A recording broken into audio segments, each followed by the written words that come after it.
मनसेच्या गुढीपाडवा मेळाव्याच्या सभेची उत्सुकता सर्वांनाच आहे। याच सभेसंदर्भात बोलण्यासाठी माझ्याबरोबर मनसे नेते संदीप देशपांडे आहेत। देशपांडे सर, उद्या म्हणजे काहीच तास शिल्लक राहिलेल्या सभेला कशा प्रकारे नियोजन आहे? तर नियोजन खूप चांगल्या पद्धतीने आम्ही केलेलं म्हणजे दरवर्षीच करतो। यावेळेला विशेष नियोजन करण्यात आलेलं आहे।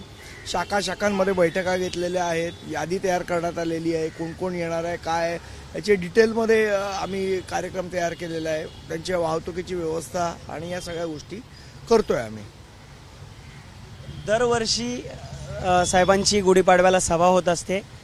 प्रत्येक सभेमध्ये एक नवी दिशा महाराष्ट्र सैनिकांना मिळते।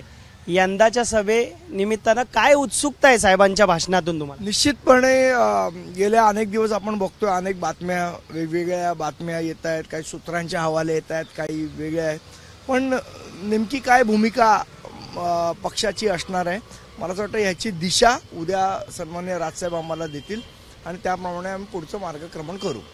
आपण पाहिलं तर राज्यात अनेक घडामोडी या लोकसभा निवडणुकीच्या पार्श्वभूमीवर घडत आहेत। मनसे देखील महायुतीत सहभागी होणार याबाबत घडामोडींना वेग आला होता, मात्र आता या सध्या चर्चा थांबल्यात। मनसे युतीत येईल असे संकेत महायुतीचे नेते देत आहेत। तुमची भूमिका काय आहे, नक्की काय अपडेट आहे? मुळात असं आहे का, मी तुम्हाला एक अतिशय खरी गोष्ट सांगतो आणि महत्त्वाची गोष्ट सांगतो की सन्माननीय राजसाहेब एका फक्त निवडणुकीचा विचार करून राजकारण करत नाही। ते जो काही निर्णय घेतील तो महाराष्ट्राच्या हिताचा असेल, हिंदुत्वाच्या हिताचा असेल, एवढं नक्की। उद्याची सभा न भूतो न भविष्य अशी असेल?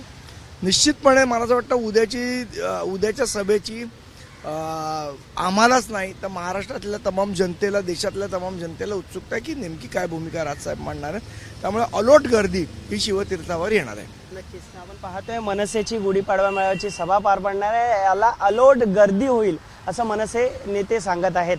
कॅमेरामन अनुप रस्तोगीसह मी अल्पेश करकरे, एबीपी माझा, मुंबई। एबीपी माझा, उघडा डोळे बघा नीट।